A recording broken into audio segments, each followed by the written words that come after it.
What's good, gang? It's your boy King here, and welcome to a brand spanking new reaction video. Today I have for you a brand new death battle. We have Thor versus the Prince of All Saiyans himself, Vegeta.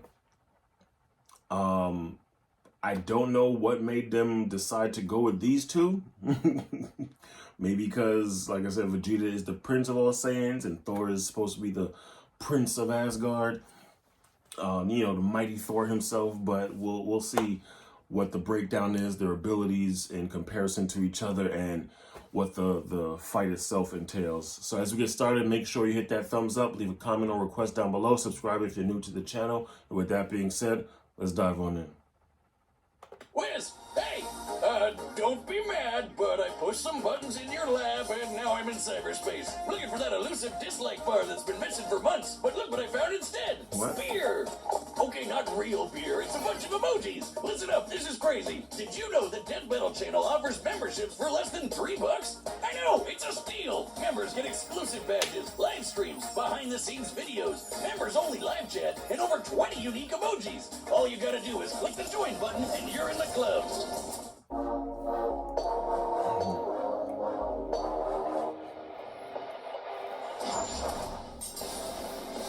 Thor, the god of thunder. And Vegeta, the Prince of All Saiyans. The sky of course. shakes when they appear, and the earth trembles when they approach. No world can contain the power. It's royalty versus royalty. of war. Or their egos. He's Wiz and I'm Boomstick. And it's our job to analyze their weapons, armor, and skills to find out who would win a death battle. Thunder cracks, the heavens rumble, lightning blinds your eyes. You look up to the sky and pray for mercy. That's mad dramatic. And because lightning Thor blinds your is eyes. angry. Well, you would have if you were a Viking. Nowadays, we don't have time for myths and legends. Oh, don't we? For in the modern mythology of Marvel Comics, the Norse god of thunder was reborn. And I'd wager this Thor is a hell of an upgrade. The son of the All-Father Odin, Thor lived the life Thor, of a warrior Odin's son. prince, battling all manner of magical foe for thousands of years. That is, until he got a little too big for his britches. So to teach him a lesson about humility and compassion and whatever, Odin Greatest exiled foe, him to new the worst Master place in the 69. universe, New York.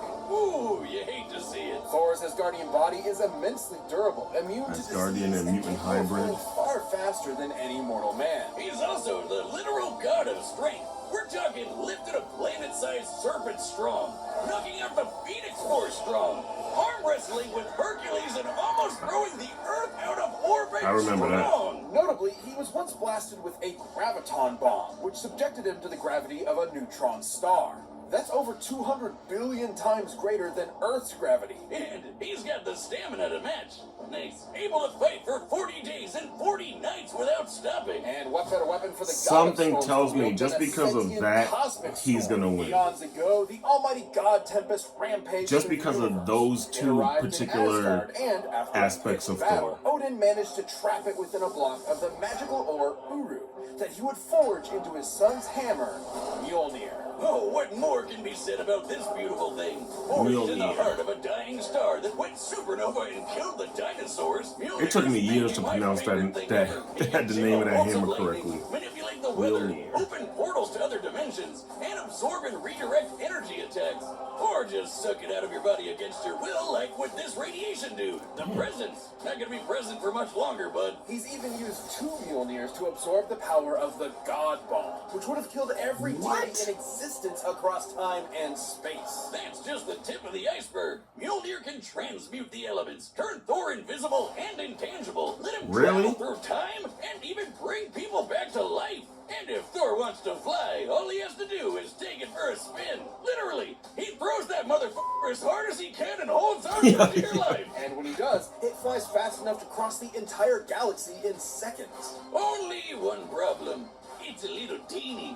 Unlike Thor's big-ass axe, Yarnbjorn. It's sharp enough to Yarnbjorn? cut celestial armor, and it's unbreakable, and an axe. Okay, look, it doesn't have a galaxy storm inside it, but it's still pretty cool. Oh shit, look, Wiz. I'm worthy. No, you're not. There's no enchantment on the axe. Well, then what the hell am I gonna do with this? Oh, what the hell?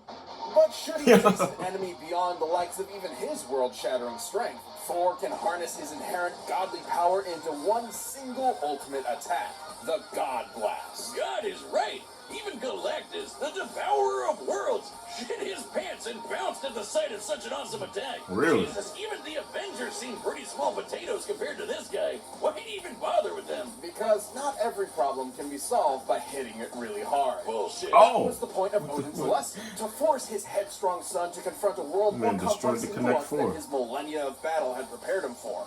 Thor had to be more than a warrior, he had to be a hero. He's battled Thanos, the Silver Surfer, and even the Sentry. The Sentry is strong enough to contend with the World Breaker Hulk, a being strong enough to destroy the Marvel Universe over 100 times over. Damn. He's fast enough to demolish Ares, the Greek god of war, who can fight within a span of flight time. I love That's Vegeta, right, but the tiniest these... amount of time that we can imagine. There are as many flights in a second as there are grains of sand on Earth. Oh wait, did I say Earth? I meant 10 million billion Earths. Thor has tanked disintegration beams trying to tear apart his atoms one by one, survived Mephisto trying to consume his soul. I love Even Vegeta, but all these temporal feats... rift that aged normal people I don't know if he has a chance, He's a bro. hard bastard to kill, and even nastier when he loses his temper. By entering a state known as Warrior's Madness, Thor commits an unpardonable sin in Asgardian society and willingly sacrifices his sanity for a tenfold increase in power. Yeah, despite being a really sweet lunk that talks like he's in Masterpiece Theater and dresses like he's in What's Opera, Doc, Thor has struggled with being worthy of his father's legacy and throne. But no matter what unbelievable shit Marvel throws at him, Thor always rises to the occasion. Take the time this big machine called the World Engine was controlling Yggdrasil, the world tree that connects 10 universe-sized realms. The World Engine's purpose was to mechanically trick Yggdrasil into disrupting the natural flow of Ragnarok, the end of the world. So Thor just pushed it and literally reversed the flow of fate.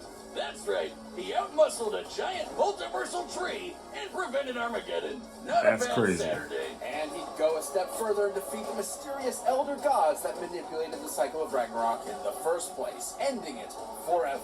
So perhaps now when you look up at the thundering sky, you won't fear the god's capricious wrath. Because you'll know it's just Thor, the god of thunder, kicking ass and saving the day. Yeah, kicking a lot of ass. That's crazy. Planet Vegeta, home to the bloodthirsty warrior race known as the Saiyans, and named for their mighty leader, King Vegeta. Noting the Saiyans' proficiency in genocide, the alien emperor King Cold and his son Frieza contracted them to be their personal hit squad, conquering worlds in their name. But when Frieza felt these monkeys were getting a bit too uppity for their own good, he nuked them in their whole On the orders of The Beerus. king was dead, But they don't know that leaving yet. his young son, the Prince Vegeta, alone. Burning with a grudge against Frieza for wounding his ancestral pride, Vegeta awaited the moment he could extract his revenge. As one of Frieza's former top enforcers, Just like Vegeta Frieza was losing to one of the Kakarot and greatest Tien. warriors in the universe. It helps that planet Vegeta had a gravity 10 times greater than that of Earth's, making his natural physiology significantly stronger and more durable than a human's. As in making the whole friggin' Earth shake just by throwing hands. And like all Saiyans, Vegeta can harness his ki, or inner life force, as a physical energy to make him even stronger, faster, and tougher than that. Or literally shoot it at your opponent to blow him to kingdom come. That's right, Vegeta can point and click a planet out of existence with his soul. Man, that's hardcore. He can use ki to fly at faster than light speeds, slice you to pieces with an energy blade, and even hold you in place with energy rings. So, let's be real. Vegeta's favorite attacks can be summed up with Big Ass Laser. He's got the purple Big Ass Laser, two-handed Big Ass Yes, laser, rapid fire Big Ass Laser, Uh-huh. exploding ball Big Ass Laser, and fucking omnidirectional Uranus grass Big Ass Laser. Though I gotta say, my favorite is the mouth wide open vomit Big Ass Laser. Though that's more of a Nappa thing. Kinda like this. Oh shit. Yeah. Impressive ki mastery, Boomstick. It hurts when I breathe. Vegeta's most terrifying ability, however, is the one inherent to his Saiyan biology. Whenever a Zenkai Saiyan boost. survives a life or death struggle, their power increases exponentially. That's what Frieza was so terrified of, the Saiyan's infinite evolutionary potential. They have Ultra Ego in here as a transformation. Is he gonna go Ultra Ego against Thor? Surviving Saiyan, Kakarot. And with Frieza's defeat at the hands of this earthbound Super Saiyan, Vegeta had a new rival and a new goal. Become blonde! No battle required. Vegeta can harness the rage of his Saiyan heritage and transform into a Super Saiyan 2 and a Super Saiyan 2. But try as he might, Vegeta struggled to keep up with Goku's ever-increasing power. I guess it doesn't help that Vegeta's maybe the single cockiest bastard to ever have existed. Yeah, sure, dude. Let Cell become perfect. Nah, And then get your ass whooped. Your spine is doing all Yeah, right. exactly. Dumbass. Though Vegeta did manage to accomplish something that even I still Goku fuck with couldn't do on his Vegeta. own, becoming a god. Yeah, he did that all on his own. The god of destruction, Beerus. They had a whole new lineup of martial artists to conquer, with some angelic training to boot. With Spirit Fission, Vegeta can forcibly absorb an opponent's ki with every strike. And he even learned Goku's Oh, yeah, I instant forgot. transmission, allowing him to teleport I huge forgot he distances. learned But that. most importantly, with God Ki, he can go even further beyond and become a Super Saiyan God. A Super Saiyan God, Super Saiyan, and a Super Saiyan God, Super Saiyan evolved. Yeah. Power got completely insane. The dude was strong enough to destroy the room of spirit and time, an entirely separate dimension, just by powering up. When Goku fought Beerus, he nearly destroyed the universe. And that was the very first time he ever went Super Saiyan God. Considering we've measured Dragon Ball's Universe 7 to be up to 13 times bigger than our own, he'd need to be punching with that much more energy to bust it. Damn. And since the shockwaves of their punches traveled across the universe in seconds, Goku would have had to be punching that fast too. And that's not accounting for Vegeta's training in various exponential transformations. When an amount of power is measured by how many universes it can destroy, that power itself becomes incomprehensible. Oh, we're not done. That's Vegeta crazy. can tap into the same monstrous energy Beerus has, destruction energy. And when he does, he can perform Hakai and erase your ass from existence entirely. It erases you physically, spiritually, and even temporally, as in it wipes you from time So, itself. exactly, Such is that's the might crazy. of a god of destruction. For when Vegeta wants to go one step beyond, he seizes that very power. He becomes a warrior fueled only Ultra by lust ego. for battle. He becomes Ultra Ego. If Vegeta's head wasn't big enough before, his widow's peak probably has its own zip code by now. As the offensive counterpart to Goku's Ultra Instinct, Ultra Ego Vegeta is a veritable juggernaut, able to absorb any hits that All come right, his I know way I said and before, but turn I'm them picking strong. Vegeta on this one. Meanwhile, this guy has an Napoleon I'm complex. going with my He's boy. one of the biggest badasses ever to exist. In a way, failing to beat Goku was probably the best thing for him. Vegeta's whole life was spent rebelling against the humiliation of his race, trying to prove his worth by being the best. By contrast, Goku's self-improvement was never stunted by his ego and insecurities. In realizing that, Vegeta became more than a fighter, but a husband and a father as well, willing to sacrifice himself for what mattered most. And Vegeta got a taste of that himself when he hooked up with Bulma for some Super Saiyan sexy time. Getting to beat Frieza's golden ass probably didn't hurt either. True. He may not always win, but he'll never be put down for long. So be sure to practice your groveling, because this is one prince you don't want to piss off. All right, I know what I said before. All right, the bets I was a are little set. skeptical We've got about the day of Vegeta's all chances possibilities. when they were talking about Thor, but I'm picking the Prince of all Saiyans for the win. Here we go. All right.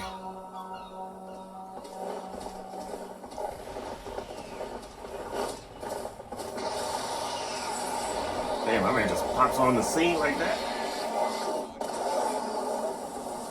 Oh there, mighty warrior. What business havest thou upon earth? Throw that hammer at me again, and my business will be polishing my gloves upon your face. Is that who I think it is? Doing the voice?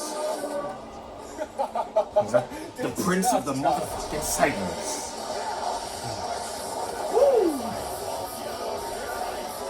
And they got the rock music going. All right.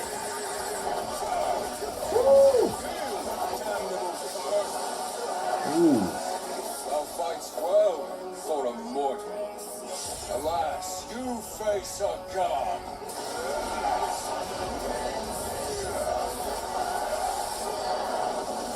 Okay. Start that with his hands. I am a god. I have evolved beyond gods.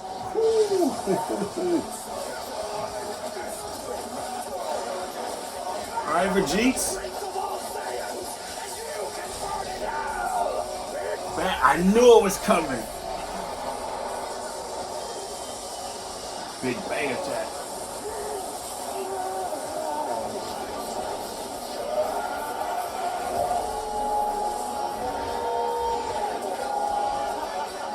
Oh, he's not worthy.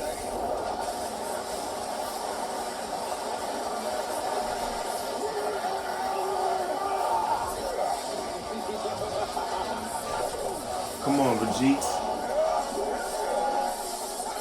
Woo! Tell me, does a god such as yourself feel fear?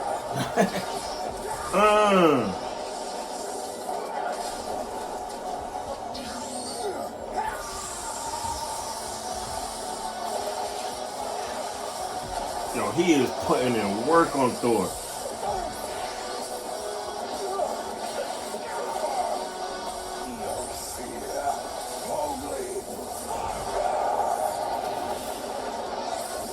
Forgot about that transformation.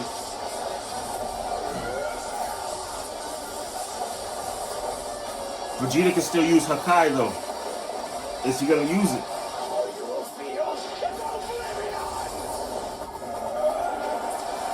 Ah, shit.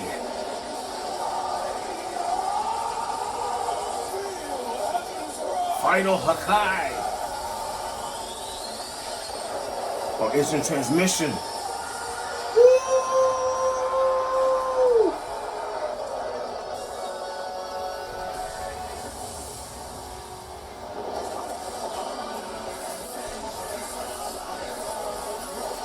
No! Hakai, he's using it, right?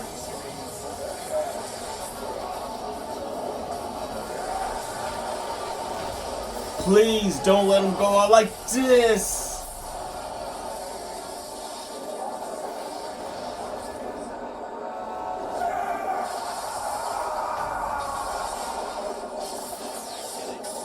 Damn. Oh, I get it. Thor won because he's a natural blonde. Despite Vegeta's immense power and tenacity, the God of Thunder had him outmatched in several key areas. First off, the big one, who was stronger. Despite being up against the God of Strength, Vegeta actually matched up pretty closely with Thor. Both could output power far in excess I of know destroying a single universe. It's always tough to get an exact number for Dragon Ball Super's most powerful. As skeptical as I was about Vegeta's chances, I still chose him, bro. I still went with the homie, bro. It's important to note that Ultra Ego's power boost has never been stated, but we do know that Super Saiyan Blue Goku and Super Saiyan Blue Vegeta were roughly even in power.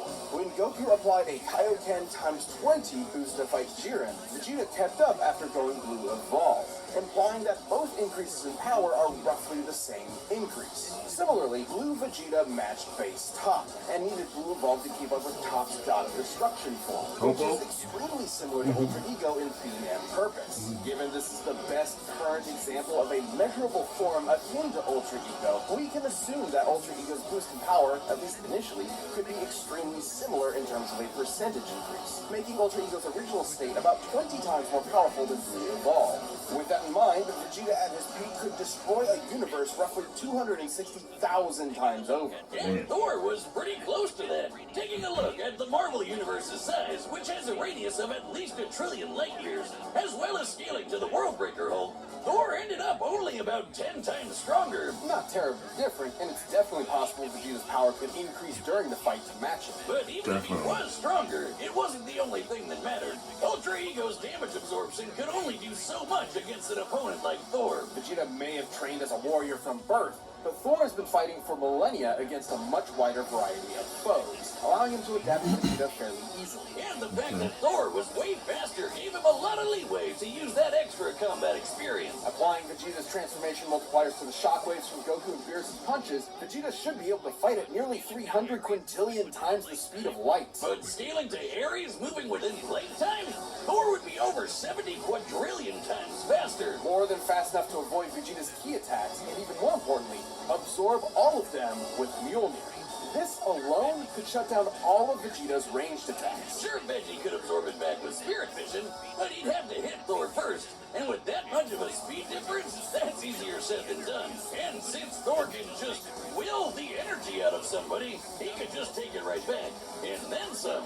Even without absorption, Vegeta's ki reserves are not infinite, and many of his battles have ended with him at low energy. True. He was exhausted by the end of the Tournament of Power, which lasted about 1 hour in And total. Thor is for like 40 days straight. For over a month straight. Yeah, Theoretically, Vegeta could have ended the fight immediately with Hakai, if not for the fact that Thor has resisted existence erasure before, including physically, spiritually, and temporally. Meanwhile, Really? Vegeta had no way to match the God Blast, which could have killed friggin' Galactus. And that guy has threatened the infinite multiverse with destruction just as a side effect of his battles. That's a level of power beyond anything we've seen in Dragon Ball yet, let alone Vegeta. Vegeta was never going to go down easy, but Thor's raw power, speed, and devastating godly abilities were too much for the Prince of all Damn. Vegeta Beyond nearly won until Thor blew his mind. And the nigga had to say you should have gone for the head. You don't do puns! We've talked about this! Aw. My thing! Well, the winner is Thor. Hats off to you, Thor. Damn Thank it! you for watching. Stay tuned. We'll be jumping into the next matchup next week. But you can always get more Death Metal right now by clicking one of those Alright, who's boxes next? right over there. And by Who's the downloading next battle combatant? music linked down below. Come on. What we got coming up next? What's the next fight? Omni-Man versus Homelander? Wow. That's going to be a vicious fight. If you've never watched Invincible, I suggest you go watch it. It's on, Amazon Prime, bro? Go watch Invincible. Before that fight actually debuts, go watch Invincible. If you haven't watched The Boys, make sure you go watch The Boys. That's going to be a vicious ass fight. Definitely can't wait for that. Oh, I'm still disappointed my boy Vegeta lost, man. But anyway, better luck next time, I guess. I appreciate you guys for tuning in. Hopefully you enjoyed the reaction. Hopefully you enjoyed the video. Let me know by hitting that thumbs up. Leave a comment or request down below. Subscribe if you are new to the channel. And I will see each and every one of you in the next one. Peace.